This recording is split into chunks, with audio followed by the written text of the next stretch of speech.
the reality of the healthcare industry is there's just simply not enough doctors to go around. If you were to take all the time of all the primary care physicians, in the U.S., say, you might have 500 million hours of care that you could provide. Well, there's 330 million people in the U.S. So each person's going to get an hour and 20 minutes of care a year.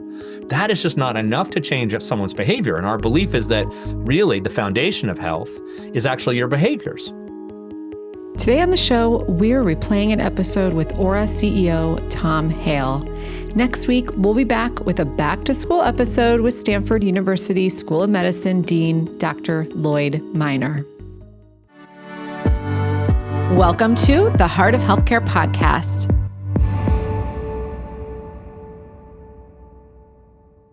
Hello, listeners, and welcome back to the Heart of Healthcare podcast. I am your host, Steve Krause, and I am joined today by my friend and co-host, Michael Esquivel. Michael, how you doing?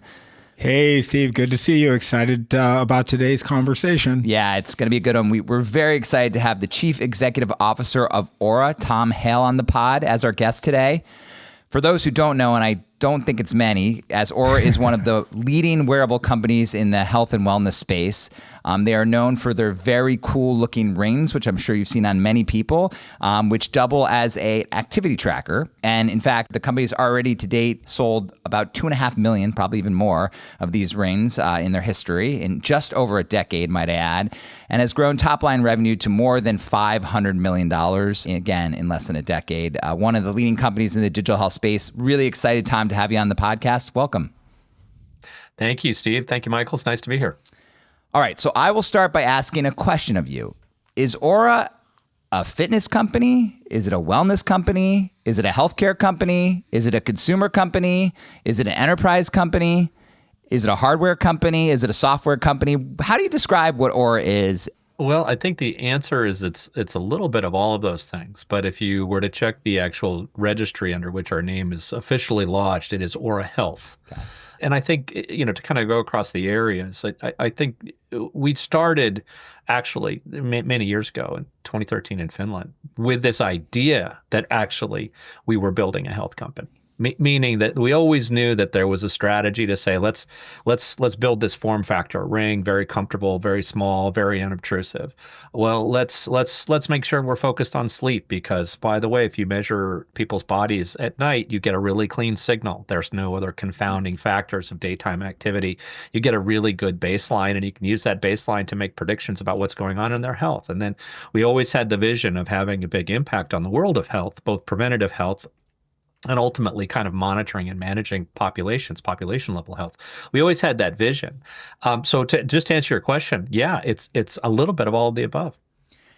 And I'm curious, as a CEO, it's hard enough, as you know, to be an enterprise software CEO or executive, right? I mean, it's just, you already have many stakeholders. You have your consumers, you have your employees, you have your customers, you have your shareholders, this goes on and on. I named off, I think, 6 or 7 different things there that Oura is. Like, how do you manage all of that as the chief executive of the company? Well, I guess if you're running a company that's a massively successful company, you're going to have to manage all those things. And obviously having a great team will do it. But maybe the one way I would answer it is that the way you manage it is you always look through the lens of the user. Because really, at the end of the day, let's say your employer bought you a ring, or maybe your insurance company bought you the ring because you're a Medicare Advantage customer. We have Medicare Advantage, people who provide the ring. Maybe you bought it yourself. Maybe someone gave it to you as a gift. All of that is great, except for the fact that you have to actually solve the need of the user. And you have to engage the user, and you have to keep them interested, and you have to educate them because, by the way, not everybody knows everything about themselves. We call it giving your body a voice. We give your body a voice, but we also educate you about what it's trying to say so that you can listen, and that we tell you what the impact of your behaviors are so you can see the impact of your behaviors on your health. And we try and do that in a way that's accessible. Whether you're a runner training for a marathon, or you're somebody who has chronic fatigue syndrome, or a man or a woman, or all these ranges. Now, the thing that's sort of maybe embedded in your question a little bit is this idea of like, can you be both things? Can you be a consumer company? Can you be a healthcare company? Can you be a consumer company and be an enterprise company? And there are tensions. I don't think we would minimize that at all. I do think, though, that if you look through the lens of the user and you serve the user and you keep them engaged and you deliver value, The rest of that stuff is really just about tactics and how you go to market. So the product needs to be meeting the user where they are, needs to be delivering value. And then the go-to-market is different. The people who call on I don't know, insurance companies are different from the people who call on the Department of Defense. The people who call on Department of Defense are different from the people who do the consumer marketing. That's basically the difference. What's so exciting, Tom, and thanks again for joining us today. What's so exciting is that with Oura, and full transparency, I'm a power user. I absolutely love the product. One of the first things I do after I wake up in the morning and after I brush my teeth is take a look at my readiness and sleep scores. But there's something really compelling about this that you don't experience with other apps, especially in the healthcare space. There isn't that app fatigue. And wondering, like, what is the secret sauce that has made this so compelling? Again, I'll give you a couple of ideas. We hear stories every day from people like you who say, yeah, I open up this application multiple times a day. It's the first thing I look at in the morning. It tells me how to plan my day, or like it's a really profound thing. I think some of the reasons why we've avoided app fatigue is as follows. I think one is that, interestingly, your health condition is multifaceted. Anybody's health is multifaceted. And by the way, if it's changing, then, if you're a woman and it's changing every 30 days, then that's interesting. And if you're a man and it's changing, not every 30 days, but you're on some kind of journey, a fitness journey, a health journey, maybe you're recovering from an injury, that's interesting. So there's something about that. Now, I think that's a form of solipsism. It's a form of like, hey, I'm the most interesting user-generated content I can look at. It's me. So maybe that's part of it. But I think the really interesting things about it are this. One, sleep, turns out, is something that everybody is going to do at least once in a 24-hour period. And so there's this sort of, call it frequency of use that's mechanical, because you're going to go to bed and you're going to wake up and we're going to tell you about it. That's the first thing. Second thing, you don't know how you slept. Okay, sure. If you slept terribly, if you woke up 40 times, but did you sleep well? Did you sleep? Putting that in terms that are kind of quantifiable and giving some dimension to that is really interesting, because it sort of opens up a window on your health that you can't see, or you don't feel, or you don't experience. There are other elements to it. One of the things that I think happens in medicine, but also in apps, is they start looking down a very narrow telescope, and you start to get this kind of very narrow view. In healthcare, the form of this is like, I'm going to put you in a box. You're diabetic. I'm going to put you in a box. You're training for a marathon. I'm going to put you in a box. You've got an injury. And that sort of model of interventionist medicine that puts you into a single category and then says, what's the right thing to do? What pharmaceutical should I give you? What surgery should I give you? And one of the things that we do is we actually allow you to move, not just in between boxes, but maybe across boxes. So you can be a woman going through perimenopause who's having issues with sleep and is concerned about her heart health. And we can service all of those dimensions in one app experience. And you can be, a woman who is in your young age trying to not get pregnant, and then you can say, you know what, I'm trying to get pregnant. And we can make it on that transition, and then we can take you into pregnancy, because one of the things we do is we provide you insights about your body as you go through pregnancy. So it's this notion of change, because change makes things interesting and reduces fatigue. The other thing that we do is breadth. And, we talk about this as sleep, stress, heart health, women's health, activity, understanding your metabolic. We integrate with CGMs. So we kind of give you all of these dimensions of your health and then help you make sense of them together. Unlike Michael, I'm not a power user. In fact, I'm not really a power user for any wearables. And so I'm going to sound like a VC who has not used the product and can make a comment. So I apologize. But go for it, because that's what you are, right? Exactly. Rain's the first time I've actually thought about it, because I actually, what I think is really what the company got right was the form factor. And linking it to sleep, and that you don't take it off like you take off a watch. And I just think that form factor, and obviously the battery life, the amazing stuff you've done there, to me, that strikes me as the unlock, because we've seen so many wearables beforehand, the OGs like Fitbit and Misfit and then obviously we've got Whoop and others. But what's really unique, I think, is just the form factor. Is that fair? No, I didn't mention it because it seemed pretty obvious. Right. So congrats for that's for what I do picking too, that Tom. out. As a VC, He's a VC, Tom. I state the obvious. That's like saying the sun's going to rise tomorrow. But there's something really powerful about the obvious, which is that it turns out that many times that's the most important factor. I do think the form factor is critical. It's lightweight, it's small, it's good looking. Think about the things. Yeah. Think about the things you don't take off your body. Well, you probably don't take off your wedding ring when you go to bed. Now, that's not true of your earrings or your necklace, or if you're, some other people, maybe a watch. I think watch is a great example. I mean, I have an Apple Watch. I love it. I love my Apple Watch. You know where it is every night? Yeah, charging. It's on my bedside table. It's charging because I use it during the day, and it has so much utility for the day that it runs out of battery by 6:30. And I'm not perfect. I don't always get it charged for night. So you're right. That form factor is good, but the thing that the form factor unlocks, besides comfort and kind of ease, is that nighttime tracking. Because the power of Oura is that we see night over night small deviations in your baseline, and those small deviations are the clues to what's actually going on. So one of the features of Oura that I think people are often both amazed by and then they fall in love with is this thing called symptom radar. And symptom radar basically looks across your temperature, your respiration, your HRV, and your heart rate, a couple other things, and then says, hey, when we start to see a deviation that fits a certain pattern, we're going to kind of tell you that something's going on with your body. Can't tell you what it is. We can't predict what it is, but we can tell you that you've got, either minor or major symptoms. And the thing is, what that is predictive, because most people are like, oh, well, I don't feel anything. What is that? And then 3 days later, they're lying on the couch surrounded by Kleenex, and it blows their mind, because what we just gave them was a piece of information that was predictive and correct. And I'll tell you how I use it. I travel a lot, and one of the things that happens is if I travel for 2 weeks, at the end, I start to get pretty run down. Yeah. And I can see that my body's like going, oh, you're running out of steam. And I will literally like take an afternoon and be in my hotel room and drink fluids and not drink any coffee. And then I will not get sick. And in fact, it has changed my life for the better, because now when I travel, I don't get sick anymore. And that's because I can see it coming before it hits me. Because by the time it hits me, it is too late. I was going to actually ask you for one insight that you get. That's a really cool one. I have one follow-up question on the form factor, because it's also something that I admire about Oura. And I wonder if there was, you talked about consumer being your North Star. You really need to nail it for consumer. And I assume that means both for the software as well as the hardware, by the way. And I'd 100%. Say Oura, the aesthetic of Oura is better than most other wearables. I'm just curious about how you think about the aesthetic of the hardware and some of the journey there that you guys have taken.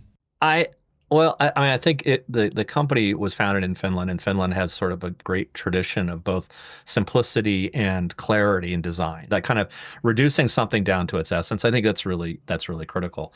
I think there's also an element to which the frame that people put on this is, they call it calm tech, which is that it really minimizes the sort of distractions. There's a big kind of principle in Finnish life of like, what you really want to do is you want to avoid all the distractions and make sure you're focusing your energy on the important things. And I think in the ring, that the way that takes shape is there's not a lot of lights and gewgaws and screens and vibrations and data. It's not constantly asking. And for a long time, we had a debate about, should we even have notifications in the app? Because we're not there to engage you and nag you and like make you feel bad or anything like that. It's like, we're here to calm and support you and to help you on your health journey in a way that's positive. And that became like both an aesthetic of the hardware, but also very much an aesthetic of the software.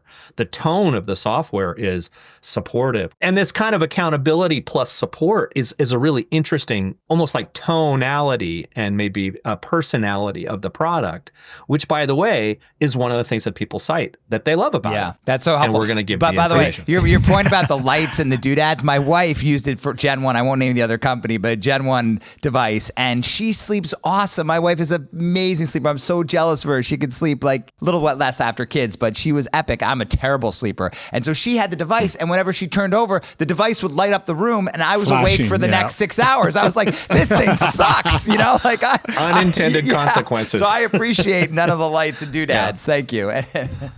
Well, a quick aside on the form factor. I will tell you, I tried for the longest time, Tom, to wear the Apple Watch to bed. It was clunky, and after I had flopped around in the bed, as my wife reminds me I frequently do, and hit her enough times with the Apple Watch, she finally banned it from the bedroom. And when I got the Oura Ring, we've had no such issues, right? I love the simplicity of the design, the elegance of it. And Steve, to your point, for me, it's cool to have, to look at. You look so cool, it's Michael. Very, very cool. You look so cool.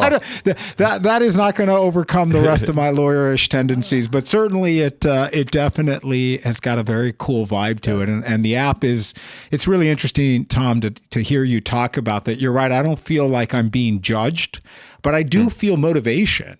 If I've had a good readiness score the night before and I wake up and my active calorie burn is set at, 700 or 750 450 active calorie burn, I sort of want to go and get it that day. Or if symptom radar indicated I had some minor symptoms and I should back off that day, it kind of helps me plan my day a little bit in a way that none of the other apps can do, because it's got all of this great data about me and how I slept. There's two things I just want to call out there. One of which is that the quality and accuracy of the data and the device are really fundamental to creating trust. I mean, the thing is that if you're going to make a prediction, you're going to give someone some advice, or you're going to be supportive, you want them to trust it. And I think that's really one of the things that Oura really gets right, is that it really does get it right. Yeah. And so as a result, like if your readiness is low, you're like, God, I really trust it. I really believe that I should take today easy. And if we give you a symptom radar alert, you're like, oh my gosh, I really should do something. That trust is so key. I think the other dimension of that, it's not just trust. It's that the experience itself is variable and fluid, but also personalized to you.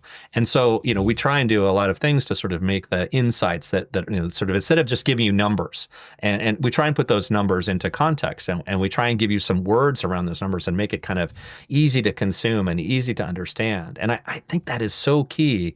And maybe this is sort of wearables, 1.0, 2.0, 3.0, where the wearables aren't there to give you some values, meaning you took so many steps, your heart rate's this right now. It's there to give you kind of almost like a longitudinal picture of your health that's accessible, kind of like having a conversation with a doctor. And one of the very early sort of motivating principles for us was this idea that you could have a doctor in your pocket. Everyone's got this, sort of supercomputer of a smartphone, and everyone should have something on their body which is measuring and interfacing with their physiology. And then there should be some machine intelligence that's overlooking that and saying what's going on and interpreting that for you. Because the reality of the healthcare industry is there's just simply not enough doctors to go around. Yeah. There's just not enough. If you were to take all the time of all the primary care physicians in the U.S., say, you might have 500 million hours of care that you could provide. Well, there's 330 million people in the U.S. So each person's going to get an hour and 20 minutes of care a year. That is just not enough to change someone's behavior. And our belief is that really the foundation of health is actually your behaviors. So how do you change someone's behavior? Well, you got to give them the information. They have to understand why. You got to give them motivation. You got to make them want to do it. So you got to make sure that people are engaged. They have to keep coming back to it. And you have to make sure that they trust it and that they see that what they're doing, the choices that they're making are affecting them. One of the big aha moments for me is that, what the number one result of putting an Oura ring on your body is, what the number one outcome of changed behavior is? You guess? We are more active in our day. No, you would think, right? Right. It's actually people drink less alcohol. Yeah. Wow. I could see that. Oh my God. And by the way, this has now been quoted. Actually, I was listening to the earnings call of a beverage company who was blaming their poor results in the quarter on the Oura ring reducing the appetite for alcohol. And I think there's actually evidence that, as particularly in a younger generation, you're starting to see this. The younger generation is just like, alcohol? Poison. What are you talking about? Yeah. That's not for me. Yeah. And the thing is that when you start to see how alcohol affects your biometrics and how your REM sleep goes to hell, and yes, we all know that if we have 12 tequilas, we're going to feel terrible the next day. But what about like a sip of wine or half a glass of wine? Can you tolerate that and not affect your metric? That's such like nuanced information that you now are armed with. And by the way, it changes behavior. People drink less. Yeah, it just makes you more mindful, Tom. I've seen that in my own behaviors, right? Just being more mindful of my days and what have you. I wanted to just quickly double click on that you said earlier was really around the accuracy of the data. Well, accuracy is foundational. I mean, and Steve, I know you've invested in a lot of medical device companies, and so you know what the standards are that you aim. So we aim to be clinical grade, but in a consumer package. That's kind of the recipe that we're aiming for. But there's some real reasons why that's possible. The first reason, of course, is where we measure on the human body. If you think about measuring at the wrist, particularly on the distal portion of the wrist, you've got sort of all these factors that make it harder and harder to use these sensors, which most of which are light-based, to not have light pollution, not be confounded by hair, bone, sinew, to get a strong signal. This is actually on the return trip to the heart. It's not on the sort of forward trip of the heart. And if you contrast that to the ring, where the sensors are right here, you're looking through about 2 millimeters of uniform tissue. The blood flow is very very close to the skin. It's arterial. You have the pulmonary artery goes right there, right underneath the sensors.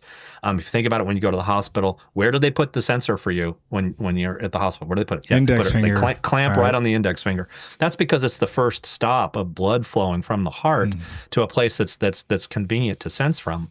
So that's really powerful, because this sort of AI and the machine learning that's looking at those signals and trying to make sense of them have more information in them. There's more data, not just data, raw data, but like meaningful information that can be withdrawn from that. So that accuracy is really fundamentally a function of where we measure on the human body. The other thing is that we have, and I think from the beginning, and I would credit the founders of the company with this sort of culture being like, it has to be the most accurate. And in order to do that, we need scientists and engineers to be motivated by that accuracy and to use that accuracy as the standard and say, we will only aspire to the gold standard. When we do sleep, the gold standard is polysomnography. We must find agreement and alignment with polysomnography that is better than any other device that we can possibly imagine. And sometimes we don't always get there, but like that's what we're aiming for. And that's supported by science. And it's supported by engineering. And that kind of orientation around precision and accuracy, turns out it's the foundation for all these other things, because if you have accurate data, then your predictions make more sense. Then your insights make more sense. You don't have these like things where it's like, well, I feel like crap, and you're telling me that like I should run a marathon, because that doesn't obviously make any sense from a user experience standpoint. Hey, so accuracy is key. I'm curious your guys' views on this issue. Obviously, you started off by answering my first question that you're a healthcare company, that's focused on the consumer. And, one of your competitors recently, Whoop, has gotten a letter from the FDA about how they market their product. Are they wellness? Are they software as a medical device? How does Oura think about regulatory, issues, and how do you guys navigate that? Are you a wellness company and you don't want to be regulated, or actually you don't mind being regulated because that's just part of what happens when you're in the healthcare industry?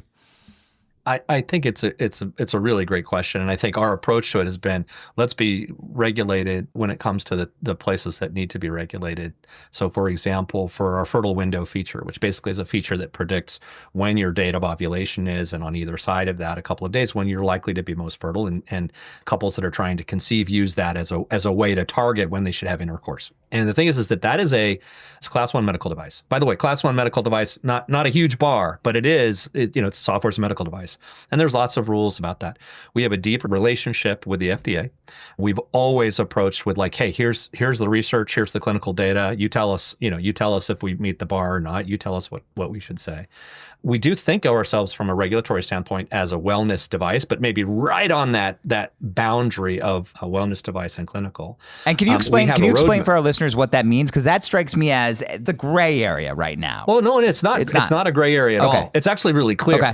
It's actually really clear, because if you're regulated as a wellness device, there are certain things that you cannot say. You can't say, we're going to give you a clinically validated piece of information that you should make a medical decision on. In fact, you'll see this at the bottom of every wellness device and company has little things that don't use us for medical purposes. And so it's all about disclaimers about being a wellness device. And you can't use marketing like this is medical grade data or exactly. Okay, got it. You can't.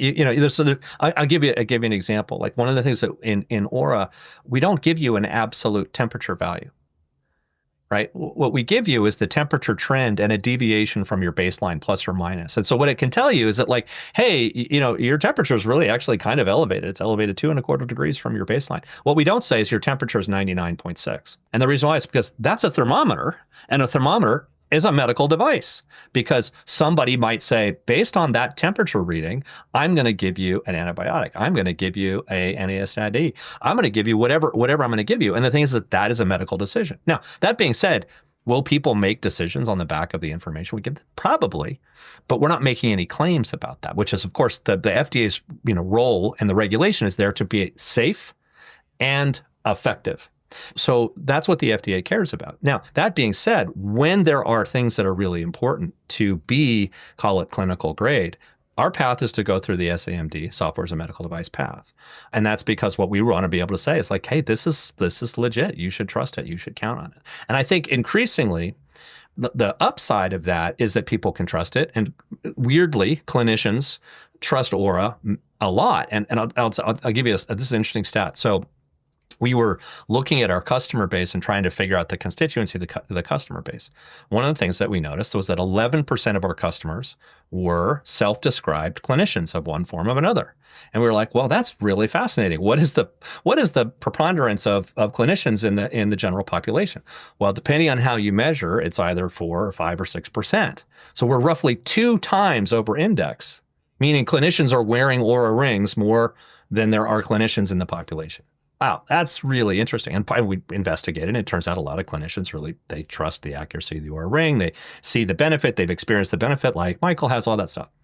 So all of that is to say that in some sense, what we're trying to say is, look, you can trust it, but you should know that we're not a medical device. Now, here's the interesting thing. The other side of it is, if you want to innovate and you want to move quickly, not crazy quickly, not move fast and break things quickly, being in the wellness space allows you a greater degrees of freedom to move quickly. Yep. Because if you create a medical device and you instantiate that, even in software, the moment that you change it, the moment that you fix a bug, introduce a new feature, add it, you have to go through an entire process of revalidation. And that revalidation means collecting data and assembling that data and going before the FDA and then showing the data and then answering questions about the data. So one of the reasons why I think Oura has been very successful is that we're able to move at a very, very rapid pace, at least relative to other medical devices. That's sort of almost the two sides of it. It's this kind of velocity that I think being a wellness device enables, but also recognizing that being as accurate as a clinical grade device, or I hate to say it, in some cases more accurate, it is really powerful because it delivers on the promise of something that a clinician might want to endorse or use or embrace in their practice. For sure. So Tom, along those lines, as you guys sort of span that spectrum between medical grade and clinical grade, et cetera, would you tell us a little bit about the exciting Dexcom partnership that you all entered into? I think it was finalized late last year, and maybe in the first half of this year, you guys unveiled it or rolled it out into the app. I think the first thing is, from a basics perspective, what's a continuous glucose monitor? A continuous glucose monitor is a device that's worn on your body. It uses subcutaneous fluids that are interstitial underneath the skin, and it makes a measurement of those fluids and then gives you a value, which is your blood sugar level. And the value, of course, knowing your blood sugar, of course, is if you're diabetic, what you want to avoid are massive spikes, and you want to make sure that you are, if you are a diabetic, you're dosing insulin off the back of those values. And so now there's a whole system of like the blood sugar monitor and your pump working together to dose insulin. Now, that's also valuable for people who don't have diabetes. Those could be people who don't dose insulin. Those could be people who are pre-diabetic. Those could be people who are looking to optimize the way that they consume fuel to understand more about their nutrition. So our partnership has really been about, hey, how do we think about helping people understand the parts of their body they can't see? If I asked you guys to estimate your blood sugar right now, you would come up with some numbers. They would be wildly wrong, and I guarantee you don't have the inputs to make an assessment of that. So it's one of these like things that are invisible being made visible. But what you quickly learn once you apply one of these sensors is that your behaviors really affect your blood sugar. You could have the same meal, and on a day that you're stressed, or a day that you worked out, or a day you didn't work out, or a day that you slept well, or a day that you slept great, and you might have different values in terms of blood sugar half an hour after eating that meal. Same meal, same person, different environment. And so those interactions between those behaviors and blood sugar, really interesting to understand. The other thing, of course, is that not everybody is the same. For years, medicine has been practiced on the averages, and those averages, by the way, established by studies that were done in many, many, cases years and years ago, mostly on white males of a certain age, because that's how research was done. And guess what? That doesn't account for the fact that, Michael, your DNA and phenotype are different than mine, and that your health history, Steve, is different from Michael's and mine, and day that you had yesterday, which was stressful, and the day I had yesterday, which was stressful, is different from Michael's. Like, everyone's different and in a different state at any given time. And so one of the things that's really powerful about a blood sugar monitor is that you start to learn, wow, not everyone's the same, not everything is the same, but what is driving my blood sugar spikes? Now, why do you care about blood sugar spikes at all? Well, thank you, Peter Attia. His premise is, one of the ways that you increase your health span is to keep your blood sugar within a certain range. And so what people see is they learn what foods, and this, I'll give you my personal example. You learn what foods spike your blood sugar. And the thing is the surprising result is that not everything behaves the same way. So our partnership with Dexcom is our application, which has all this information about your physiology, displays the information from your Dexcom sensor, your CGM in the app, and helps you make sense of it. Hey, Tom, I imagine you, as well as other leaders in the wearable market, well, I guess I imagine, maybe not, but that you ultimately want to continue to make a difference in human health. And I would posit that you already are, but in order to make the real impact, you're going to have to move more into the traditional enterprise of healthcare. And by the way, it makes sense. If you think about what you're doing, a lot of what Oura is doing, others are doing, is really preventative medicine. And preventative medicine and consumer engagement in value-based care is like the ultimate holy grail, right? Because if you can get consumers involved in their care and get them focused on preventive medicine, you save a lot of cost as well as improve quality of life. So I imagine that's on your 10-year product roadmap and go-to-market roadmap and commercial roadmap. But how do you get there? Yeah, you're absolutely right. I think it starts with maybe preventative care and preventative health and educating people on healthy behaviors and how to reinforce that.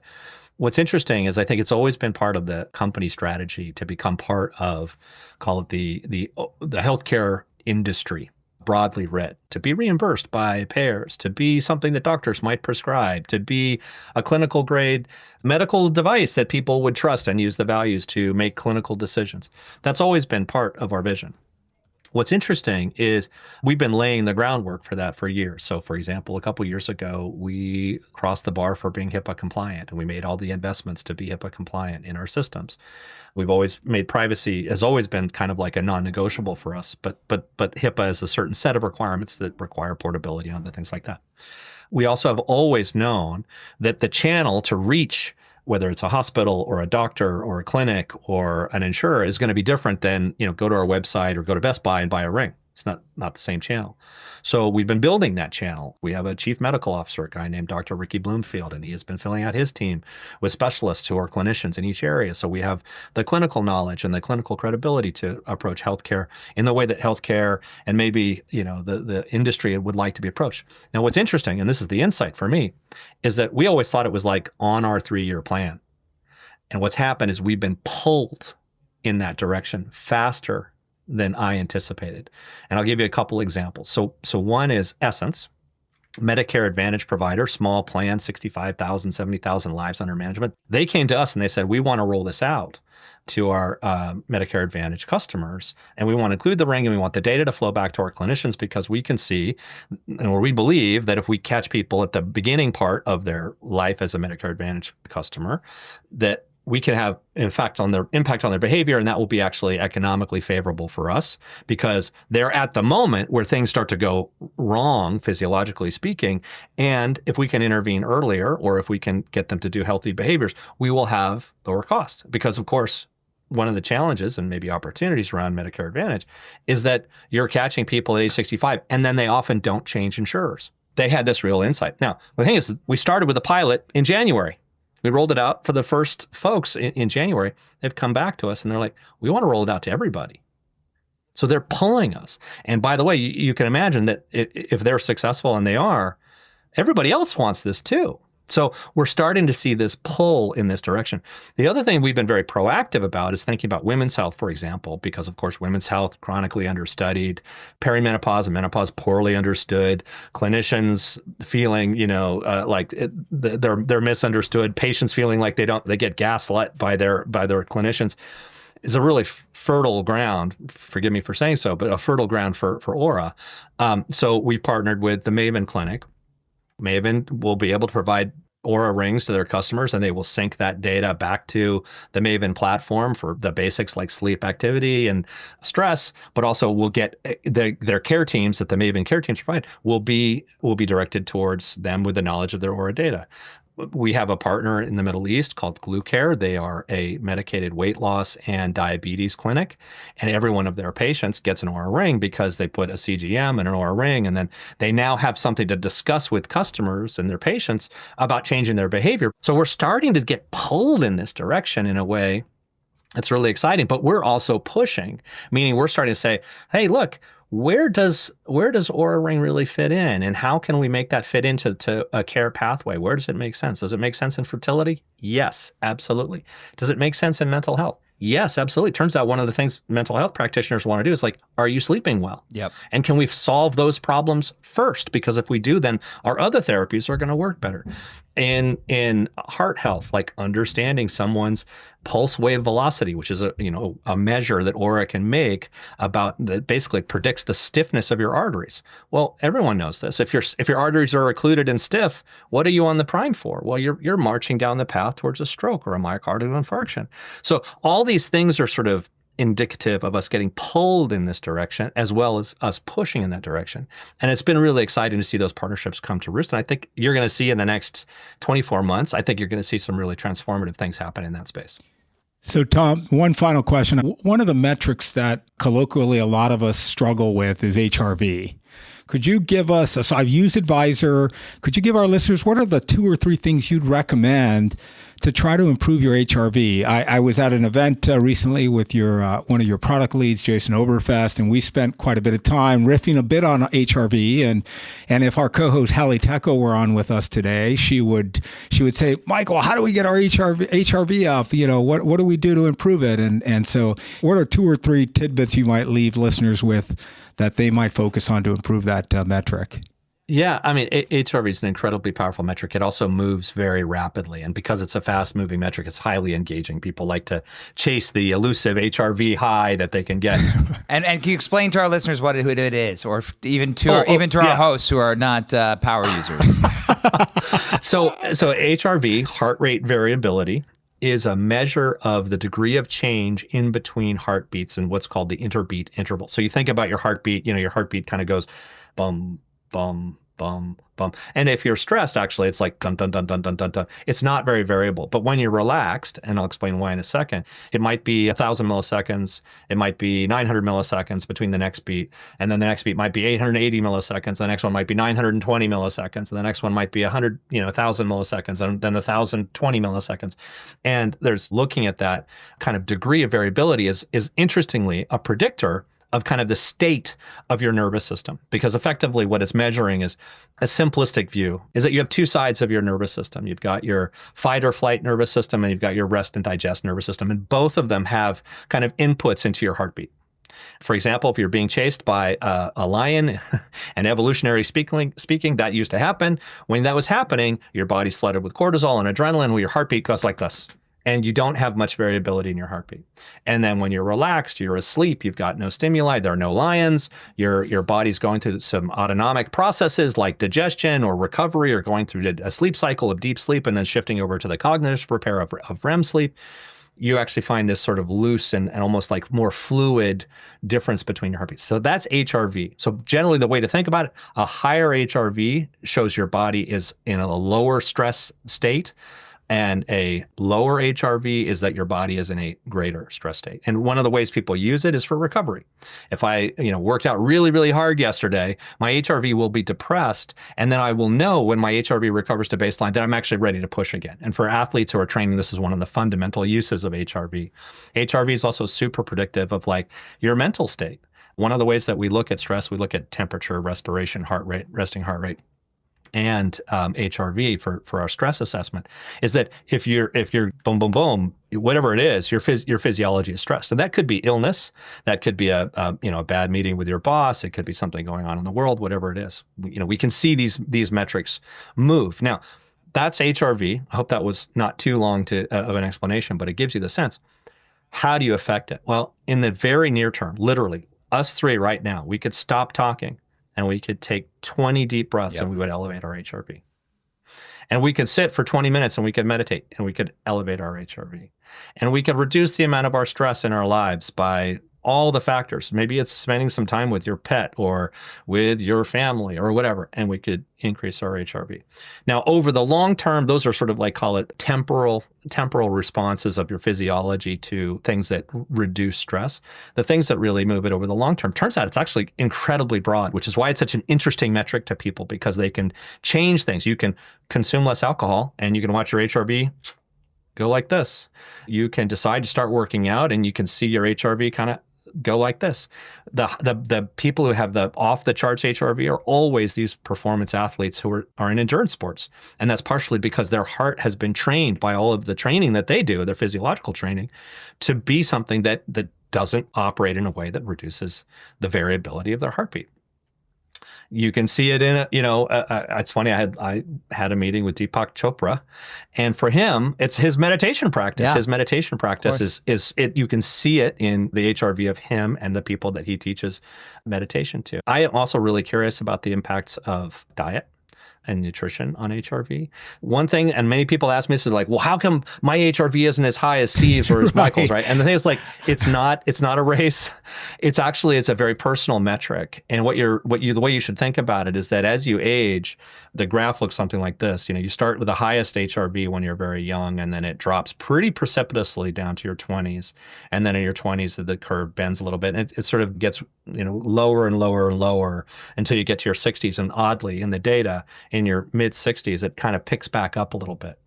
And we don't know the reason for that. I'd speculate that it has something to do with retirement and, yeah. Kind of other factors of life that reduce stress from your life. But we don't know that as a fact. So that kind of curve. So basically the way to think about it is you say, where am I in my life? And then what are the bands for a normal male and a normal female? Because it turns out men generally have higher HRV than women.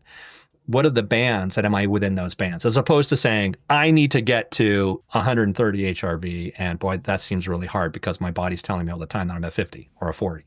How is that, Michael? Helpful? Very helpful, Tom. And I will say, final closing thought for our listeners on this topic. I have started just 3 minutes a night of meditation before I go to bed, and I've watched my HRV spike over the last 3 weeks doing that. So it's been really fascinating to see, and I'm very, very personally intrigued by that metric. Tom, this was a masterclass in Oura and the wearables and the healthcare and what it means for our industry. I really appreciate it.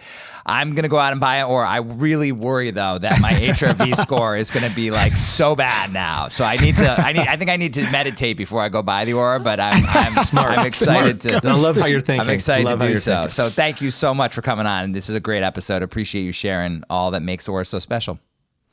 My pleasure. Thanks for having me, you guys.